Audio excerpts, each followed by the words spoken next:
बैठ जाओ तुम वहां पे, बैठो बैठो, नंगे सर बैठ क्या क्या कर रहे हो? बैठो तुम वहां पे, मेरी बात सुन। क्या तुम्हारी बात सुनो? बैठो तुम, क्या बैठे? बैठ जाओ तुम। ये क्या कवाली की महफिल है? कवाली की महफिल है? ऐसे जलील नहीं किया जाता। कवाली की महफिल है? मुफ्ती साहब कवाली है ये? कवाली थी वो, ऐसे जलील नहीं किया जाता है। बैठे हुए थे, कवाली थी वो, कवाली थी वो, नहीं वो कवाली थी वो। कवाली में आप तो रुके हुए थे। बैठ जाओ सब, बैठ जाओ सब, बस वही इस्लाह करने के लिए बैठा हुआ हूँ। बैठ जाओ, बैठ जाओ। नहीं वो गलत है, जो कुछ हुआ वो गलत है, जो कुछ हुआ वो गलत है, जो कुछ हुआ वो गलत है, नहीं है। हाँ हाँ, क्या यहाँ तो नाच को सुनना चाहता है वो? नाच को सुनेगा वो, नाच को सुनेगा, नाच को सुनाओ। दीनी मजलिस में नाच कराओगे तुम? बैठ।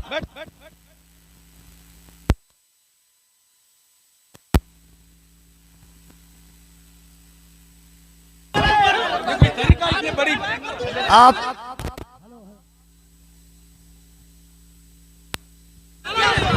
हेलो हेलो, जब मुफ्ती साहब को मालूम था कि शब्बीर बरकाती आ रहे हैं तो मुफ्ती साहब को आना ही नहीं चाहिए था, यहाँ आना ही नहीं चाहिए था। हज़रत आपको ऐसे जलील नहीं किया जाता मुफ्ती साहब, ऐसे जलील नहीं किया जाता किसी को, ये इस्लाम नहीं है। नहीं मुफ्ती साहब, मैं भी जलसा पढ़ रहा हूँ, ऐसे जलील एक मेहमान को इस तरह जलील नहीं किया जाता है, ये कोई मुआवजा नहीं है। आप जान रहे थे कि शब्बीर आ रहा है।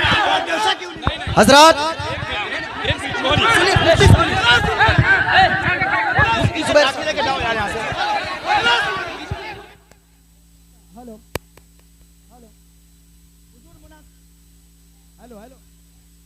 हेलो हेलो हेलो, शांति हो जाइए, शांति हो जाइए, बैठिए बैठिए, शांति रखिए, बस बस बैठिए, आप लोग बैठिए, शांति बनाइए, आप लोग पहले शांति बनाइए। Hello hello hello mic. आप लोगों के बीच अल्लामा तौसीफ रजा साहब स्टेज पे हैं, कम से कम इस बात का ख्याल रखिए। तौसीफ मिल्लत आ चुके हैं।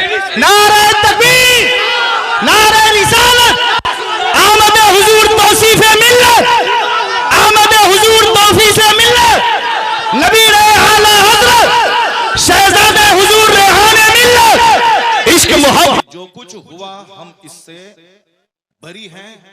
कल मत कहना कि मौलाना शहरियार बैठे हुए थे उनके सामने मुजरा हुआ, ये क्या चीज है?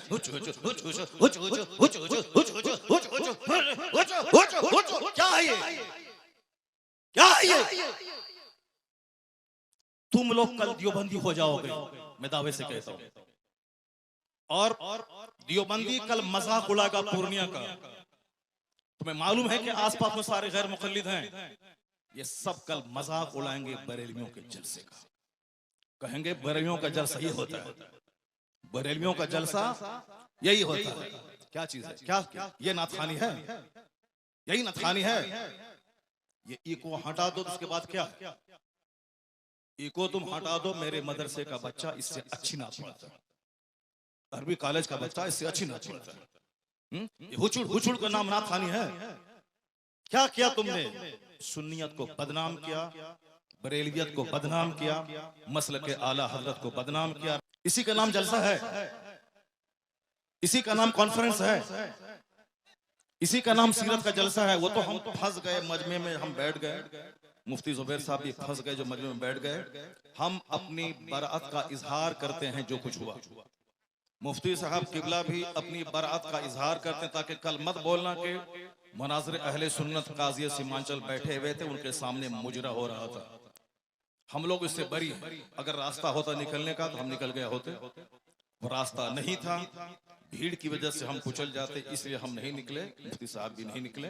बाकी रात के कितने बज रहे हैं? 2:10।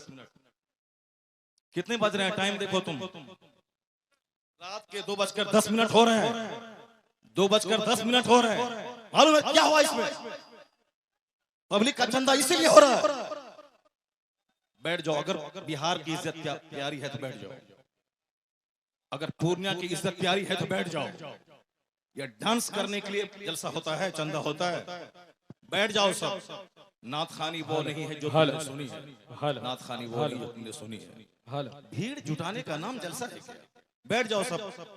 अब अगर नात तुमने सुनी थी, उसको तुमने नात कहा था अपने हिसाब से, तो तकरीर कौन सुनेगा? कुरान की बात कौन सुनेगा? हदीस की बात कौन सुनेगा? इस्लामी तालीमात के बारे में कौन सुनेगा? अगर तुम नात सुने थे, बैठे रहते, तकरीर सुनते, तब होता कि चलो भाई पूर्णिया के लोगों ने नात भी सुनी और तकरीर भी सुनी। अभी वो बैठने जा रहा है कि तुम सब उठ के भाग रहे हो। तुम्हारी वजह से हम लोगों की बेइज्जत और बदनामी होती है। बिहारी एक गाली बन के रह गया है। जैसे कारोबार के एतबार से सारे लोग यहाँ से भीड़ लगाते हैं पंजाब दिल्ली में, वो तो अलग बात है। मजहबी तौर पर भी बिहारी एक गाली है। जिसका हम हाथ चूमते हैं, जिसका हम पैर चूमते हैं, वो हमारे जलसों की हरकतों को बयान करते हैं। वहां तकरीर नहीं होता। अभी मैं 4 दिन पहले हैदराबाद में था, वहां मेरी 2 घंटे की तकरीर हुई, एक बंदा नहीं उठा। सारे लोग गौर से तकरीर सुनते रहे, पुलिस वाले खड़े होकर तकरीर सुनते रहे, जबकि वहां कोई परमिशन नहीं था। लेकिन वो सारे लोग गौर से इस्लाम सुनते रहे, इस्लाम सीखते रहे। ये है तकरीर, ये है मुसलमानों का इस्लामी जज्बा। ये क्या है? बस हुचुड़ हुचुड़ सुने और भाग गए। ये कोई तरीका है क्या? ये कोई तरीका है क्या? यही नात हो गई क्या? नहीं, मैं उससे बरी हूं। मैं कतान कभी नहीं पसंद करता हूं इस तरह की नात खानी को। जो कुछ हुआ गलत गलत गलत। अब अगर जरा भी गैरत मौजूद है तो बैठ करके थोड़ी देर तकरीर सुन लो, कुरान हदीस की बात सुन लो जरा के बाद। और जो सारे लोग जोर से बोलें, दरूशी पढ़ें, अल्लाहुम्मा सल्ली अला सय्यदना व मौलाना मुहम्मदिन मअदनिल जूद वल करम व आलिहि व बारिक व सल्लिम सलातन व सलामन अलैका या रसूल अल्लाह। इस तरह की मजलिसों से कुरान पाक की तिलावत होती है। कुरान पाक की तिलावत होनी चाहिए 1 घंटा, ताकि मुसलमानों का सीना हिल जाए, इनकी आंखें आंसू बहाएं।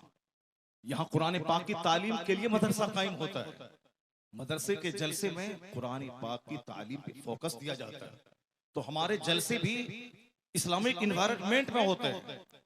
यहाँ मुस्तफा की हदीस सुनाई जाती है। ये बता दे कि तुम लोग यहाँ क्या सुनने के लिए आए थे? ये नंगे सर क्यों आए थे? क्या करने आए थे? सिर्फ शबीर बरकाती को सुनने आए थे? यहाँ जिसके साहब मर्तबे का ये आलम है कि बड़े बड़े उलमा जिनका हाथ चूमते हैं, उनकी कोई इज्जत नहीं है। और तुम साहब एक दुनियादार आदमी की ना सुन रहे हो। तुम्हें मालूम है तुम्हें क्या सब हो रहा है? तकरीर सुनो, हदीस सुनो और अपने स्टेट और अपने डिस्ट्रिक्ट को बदनाम मत करो। ये जलसा है, कव्वाली की महफिल नहीं है। यहाँ कुरान पाक की तिलावत होती है। आधा घंटा तक कुरान पाक की तिलावत होनी चाहिए। सरकार दो जहां सलाम की हदीस पाक की रिवायत होनी चाहिए। इस्लामी तारीख बयान करनी चाहिए। अब जलसा शुरू हो रहा है, यहाँ से गौर से सुनो।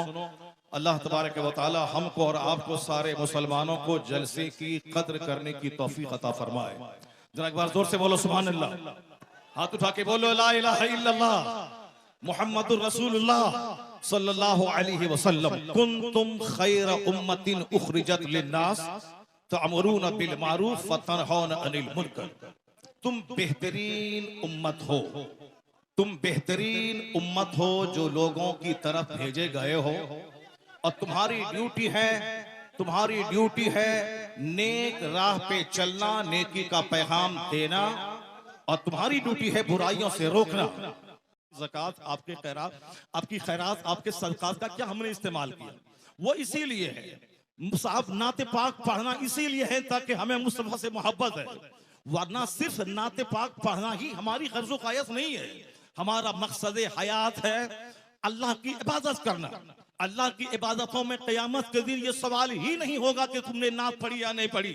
सबसे पहला सवाल होगा, हुजूर फरमाते हैं इन्ना अव्वल मा युहासबु बिहिल अब्द यौमल क़यामति सलात। क़यामत के दिन सबसे पहला सवाल नमाज का होगा।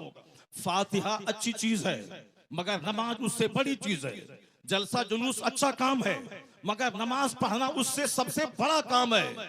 मज़ारात की हाजिरी अच्छा काम है मगर उससे बड़ा काम है नमाज पढ़ना। सरकार आला हजरत का जो मसलक है वो मसलक यही है कि हाँ, नफल को नफल का दर्जा दिया जाए, फर्ज को फर्ज का दर्जा दिया जाए, वाजिब को वाजिब का दर्जा दिया जाए। ऐसा नहीं कि नफल को फर्ज बना दिया जाए, ऐसा नहीं कि साहब जो गैर जरूरी है उसको जरूरी का दर्जा दे दिया जाए।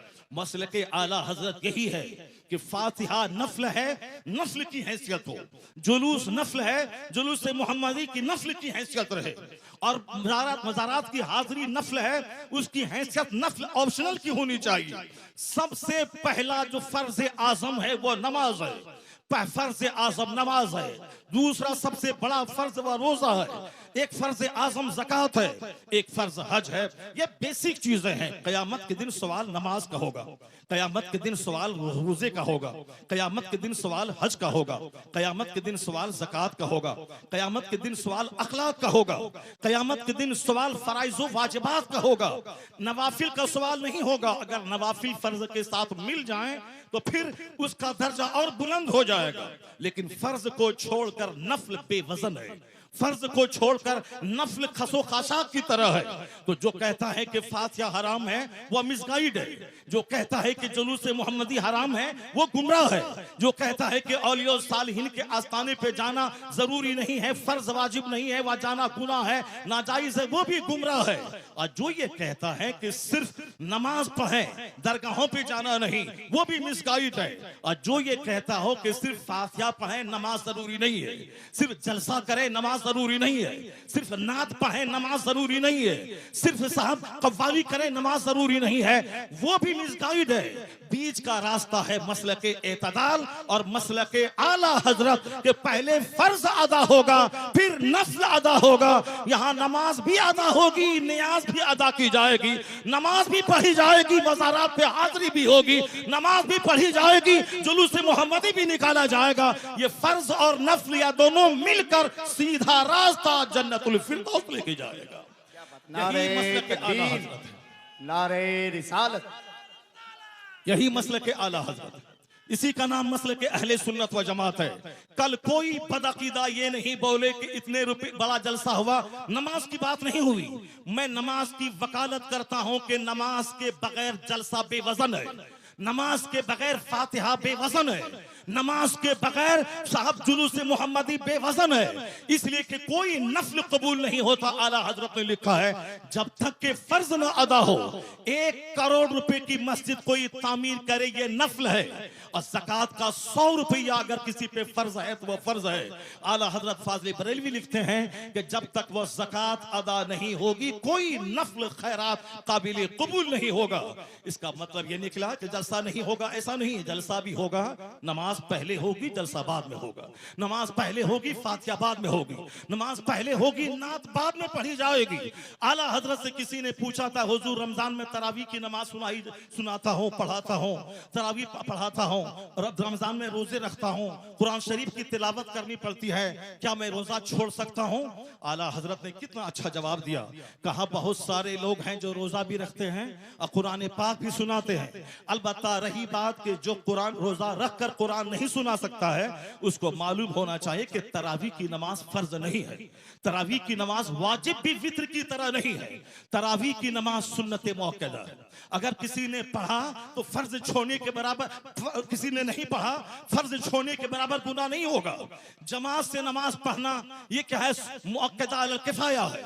अगर जमात मस्जिद में तरावी की हो गई और फिर सारे लोग अपने घर में कुछ लोग पढ़ लिए, घर में पढ़ने वाला मुजरिम नहीं होगा। लेकिन अगर जोहर की जमात छोड़ दिया वह मुजरिम होगा। कहते हैं कि जो चीज फर्ज है रोजा, उसको छोड़कर ये तरावी की बात कर रहा है। बेहतर यही है कि वह तरावी अगर नहीं सुना सकता है, अलम तरा कैफा से लेके कुल बिरब्बिन नास तक, इसको पढ़ के अपनी तरावी पढ़ ले मगर रोजा न छोड़े, क्योंकि रोजा फर्ज है, तरावी की नमाज सुन्नत है।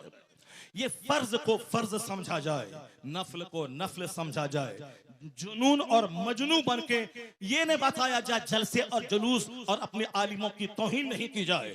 हमारी सबसे बड़ी विडंबना यही है कि हम लोग गैर जरूरी को जरूरी समझते हैं। अल्लाह पर विश्वास करें, अल्लाह रब्बुल इज्जत ही इज्जत देने वाला, वही बंदों को जलील करने वाला, वही मदरसों को तरक्की देने वाला, वही लोगों के दिलों में अल्लाह ही मोहब्बत डालने वाला है। बेशुमार लोगों ने बड़े बड़े जलसे किए, मदरसे में तालीम नहीं हुई, वह मदरसा उजड़ गया। मैंने मुख्तसर सी जिंदगी में इसको देखा है। लेकिन जिन लोगों ने मेहनतें की, 5 साल के बाद जलसा किया, और अगर अच्छे अच्छे आलिम, अच्छे हुफ्फाज उन्होंने दिया, उसके पास बच्चों के रखने की जगह नहीं है, इतने बच्चे हैं कि वो रख नहीं सकता है। असल क्वालिटी इल्म की है, असल क्वालिटी है आप बच्चों को अच्छी तालीम दीजिए, एजुकेशन दीजिए, ना कि बहुत बड़ी भीड़ भाड़ जुटा करके और अपने मदरसे को फरोग दिए। मदरसा फरोग पाता है इल्म से। मैं तमाम सुन्नी मदारिस के लोग जिम्मेदारों से कहता हूं, तालीम पे फोकस दें, दरसगाह पे फोकस दें, अच्छे आलिम को रखें, अच्छे उफाज को रखें। अगर एक बच्चा फारिग हुआ, अगर सही ढंग से कुरान सुनाया, तो सारे लोग यही कहेंगे, ये बता दे तू किस मदरसे में पढ़ा है, तेरा उस्ताद कौन है। यानी वही एक बच्चा आपका सबसे बड़ा प्रचारक हो जाएगा। वही एक बच्चा आपके मदरसे की खूबियों को दूसरों के सामने एग्जीबिशन करने वाला एक जबरदस्त अलमबरदार हो जाएगा। आपने 10 बच्चों को आपने निकाल दिया और क्वालिटी उसमें नहीं है, वह जहां भी जाएंगे मदरसों को बदनाम करेंगे कि किस उस्ताद ने तुझको पढ़ाया है, किस मदरसे में तुमने पढ़ाया है। क्वालिटी पे जोर देना। बस आखिरी बात सुन ले, अभी मुसलमानों के चेहरे पे एक हवाइयां उड़ रही हैं कि हमारा मुस्तकबिल कैसा है, हमारा फ्यूचर कैसा है, हमारा आने वाला दिन कैसा है। आपको मैं यकीन दिलाता हूं कि इस्लाम का आने वाला दिन इतना सुनहरा है कि कोई दिन ऐसा नहीं गुजरता जिस दिन कोई पढ़ा लिखा आदमी कलमा पढ़ के मुस्तफा का गुलाम न बनता हो। कोई दिन ऐसा नहीं गुजरता जिस दिन अमेरिका जैसे हाईली क्वालिफाइड और तरक्की याफ्ता मुल्क का कोई एक दानिश्वर कलमा पढ़ के मोमिन न होता हो। या जोश में ये बातें नहीं बोली जाती हैं, बल्कि ये बातें दलाइल और प्रूफ के साथ की जाती हैं। आप अगर पढ़े लिखे आदमी हैं, हमारे बच्चे स्कूल कॉलेज में पढ़ते हैं, मैं उन बच्चों को कहता हूं, एक नाम आपने सुना होगा जॉन डी रॉकफेलर का। हमारे शेख बैठे हुए हैं, शेख का दौरा लंदन होता है, हमारे हजरत का दौरा अमेरिका होता है, हमारे हजरत का दौरा अफ्रीका होता है। वह सारी दुनिया के हालात से बाखबर है। मैं अपने शेख को कहता हूं कि जॉन डी रॉकफेलर वह दुनिया का सबसे पहला अरबपति। आज की तारीख में बेशुमार अरबपति हैं, टाटा, बिरला, जिंदल, मित्तल, अडानी, अंबानी, ये सारे के सारे अरबपति हैं। लेकिन जॉन डी रॉकफेलर वह दुनिया का सबसे पहला अमेरिका का अरबपति, बिलियनियर, मिलियनियर ही बिलियनियर यानी अरबपति, जिनके पास खरबों की दौलत थी। 53 साल की उम्र में वो खरबपति बीमार हो गया। बीमार होने के बाद अब उनको लगा कि अब जैसे कि मैं मर जाऊंगा, जब मर ही जाऊंगा।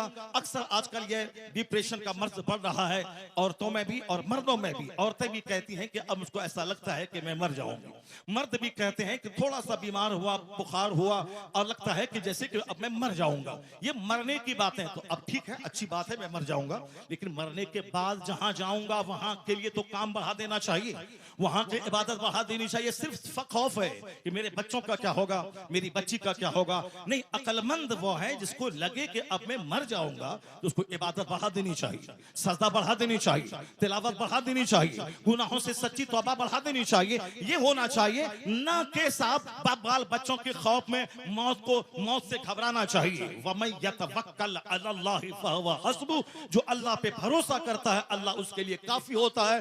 कुरान में आया है, ला तक़तुलू औलादकुम खश्यता इमलाक, गरीबी के डर से बच्चों को कत्ल मत करो, मैं तुझे भी रोजी देता हूं, तेरे बच्चों को भी रोजी दूंगा। रोजी देने वाला अल्लाह है। वो अमेरिका का खरबपति, उसने सोचा कि अब जब मुझको मर ही जाना है तो अब क्यों नहीं सदका तो खैरात करके मैं मरूं। अपनी दौलत का एक बड़ा पार्ट मेडिकल एक्सपर्ट के खर्च पे उन्होंने डोनेट किया कि नई नई बीमारियां और उसके इलाज और ट्रीटमेंट दरियाफ्त करने के पीछे मेरी दौलत का एक बड़ा हिस्सा खर्च होगा। उन्होंने एक स्कूल बनवाया, गरीबों, मिस्किनों, माजूरों, बेवाओं के बच्चे स्कूल में पढ़ेंगे, फ्री तालीम।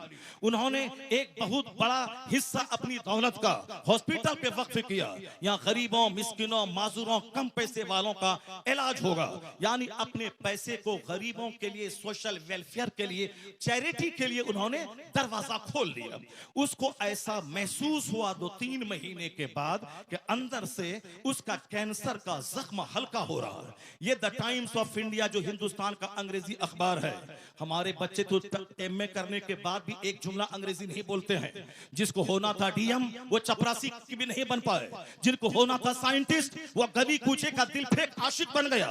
अमेरिका का यहूदी 1-1 मिनट का सही इस्तेमाल करके दुनिया को माइक्रोफोन दे, दुनिया को हवाई जहाज दे, और हमारे वो बच्चे जिसके पास थी मेरिट डीएम बनने की, वह सिर्फ मोबाइल चला चला करके वो बच्चे हमारे गली कूचे के दिल फेंक आशिक बन गए, किसी काबिल नहीं रहे। एक बच्चा हिंदुस्तान का अगर आईएएस ऑफिसर बनता है तो 40 करोड़ मुसलमानों का कलेजा ठंडा हो जाता है। वह कमा के अपने बाप को देगा, मगर नाम पूरी मुस्लिम सोसाइटी का होता है। हमारी मेजॉरिटी हमारे नौजवानों की मोबाइल चला चला के डीएम तो नहीं बनी, अलबत्ता अपनी जवानी में आग लगा दी, अपनी सोच और फिक्र में आग लगा दी, अपनी अपनी अपनी सेहत को तबाह बर्बाद कर दिया, अपने खानदान की नाक मिट्टी में मिला दी। मोबाइल का इस्तेमाल जरूरतन हो, 24 घंटे उसमें घुस के न रहे।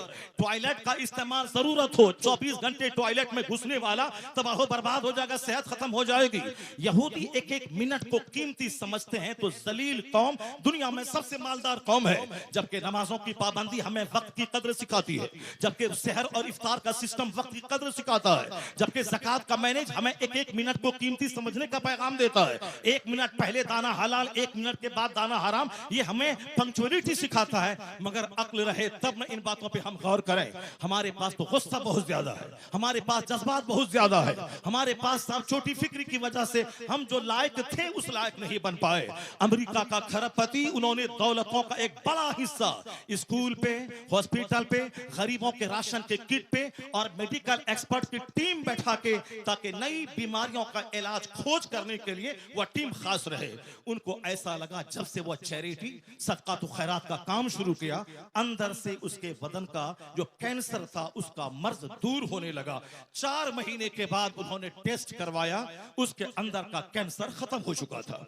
अब वो शख्स दुनिया वालों को बताया कि दुनिया वाला गवाह रहे, दुनिया वाला गवाह रहे कि चैरिटी से बीमारी का इलाज होता है, सदका से बीमारी का इलाज होता है, खैरात से बीमारी का इलाज होता है। उन्होंने कहा खैरात से बीमारी का इलाज, बीमारी के इलाज के जितने तरीके हैं उसमें सबसे बड़ा तरीका यह भी है कि चैरिटी और खैरात से बीमारियों का इलाज होता है। सदका तो खैरात से मरीज सेहतमंद होते हैं, सदका तो खैरात से मरीज सेहतयाब होते हैं, सदका तो खैरात से मरीज सेहतयाब होते हैं। उन्होंने सारी दुनिया को बताया। हमारे शेख आ गए, एक दूसरे शेख की आमद हो गई जो बरकाती खानवादे के शेख हैं, वो आ गए और शहजादे आला हजरत यहाँ बैठे हुए हैं। बस मेरी गुफ्तगू खत्म होने वाली है, उसको गौर से सुनेंगे तो हम पूरे हिंदुस्तान में जाते हैं, पूरे मुसलमानों का दर्द सीने में मौजूद है, कहाँ क्या हालात हैं वहां उस हालात का मुशाहिदा करते हैं। तो हम अपने गुस्से के मुजाहरे के लिए नफ्स की तस्कीर की खातिर नहीं देते हैं, सिर्फ मिल्लत के लिए, कौम के लिए, मसलक के लिए हम अपने लोगों के सामने अपनी कमजोरी बयान करते हैं। जरा गौर से सुने, जब उन्होंने खरबपति ने कहा कि मेरा मर्ज अच्छा हुआ, इलाज के जितने तरीके हैं, एलोपैथिक, होम्योपैथिक, साहब जड़ी बूटी, आयुर्वेद, सब तरीके हैं इलाज के, मगर सदका तो खैरात इलाज का एक जबरदस्त तरीका है। तो जो बात जॉन डी रॉकफेलर ने आज कही, यही बात मुस्तफा ने 1400 साल पहले कही थी कि दावू मरदाकुम बिस्सदका व हस्सनु अमवालकुम बिज़्ज़कात। मुस्तफा ने कहा अपने मरीजों का इलाज सदका करके क्या करो। तो आज 1400 साल के बाद अमेरिका का खरबपति अपने तजर्बे से दुनिया को बताया कि सदका से एक बीमार ठीक होता है। जो बात मुस्तफा ने 1400 साल पहले कही, वो अमेरिका का क्रिश्चियन जाती तजर्बे से बता दिया कि मुस्तफा का कौल सच्चा है, मुस्तफा का मजहब सच्चा है और खैरात से इलाज होता है। तो आज जैसे दानिश्वरों के बीच मुस्तफा की हदीस की सदाकत सामने आ रही है, कलमा पढ़ने वालों की तादाद में जबरदस्त इजाफा होता चला जा रहा है। इस्लाम कभी खतरे में नहीं था और आज भी खतरे में नहीं है। जैसे जैसे इल्म बढ़ रहा है, जैसे जैसे रिसर्च बढ़ रही है, जैसे जैसे तहकीक बढ़ रही है, वैसे वैसे मुस्तफ़ा के गुलामों की तादाद में इजाफा होता जा रहा है। इस्लाम के ताल्लुक से आप बेफिक्र हो जाएं, अपनी फिक्र करें कि मेरा मरते वक्त क्या होगा, मेरा कब्र में क्या होगा, मेरा हश्र में क्या होगा, कल अगर मैं मर गया तो मेरा क्या होगा। इस्लाम के बारे में ज्यादा फिक्र करने की जरूरत नहीं है। इस्लाम बहुत जिंदा और ताबिंदा मजहब है। पूरी दुनिया के हर गोशे में, हर खित्ते में इस्लामी चिराग रोशन हो रहा है। जितने भी लोगों ने इस्लाम का चिराग बुझाना चाहा वो सब बुझ गए, उनकी इज्जतें मिट्टी में मिल गई, उनके आबा अजदाद दुश्मनी की आग में जलकर मिट्टी में मिल गए। इस्लाम मुस्कुरा रहा है, मदरसा मुस्कुरा रहा है, मस्जिदें मुस्कुरा रही है, अजान मुस्कुरा रही है, हमारे मशाइख के चेहरे की दाढ़ियां, उनके सरों की पगड़ियां मुस्कुरा रही हैं। कभी इस्लाम खतरे में नहीं था और आने वाले वक्त में भी जैसे जैसे इल्म का उजाला फैलेगा मुस्तफा के गुलामों की तादाद में इजाफा होता चला जाएगा। है नूरे खुदा कुफ्र की हरकत पे खंदाजन, फूकों से यह चिराग बुझाया न जाएगा। अल्लाह तबारक व तआला मदरसा गौसिया सिराजुल उलूम को सलामत रखे, मौलाना कसीमुल हक साहब को सलामत रखे, उनके मदरसे की मोहब्बतें इलाके के सारे मुसलमान के दिलों में अता फरमा दें। यहाँ के सारे मुंतज़मीन, अरकान और तमाम पढ़ने वाले बच्चे, सारे असातिज़ा सबों को इखलास के साथ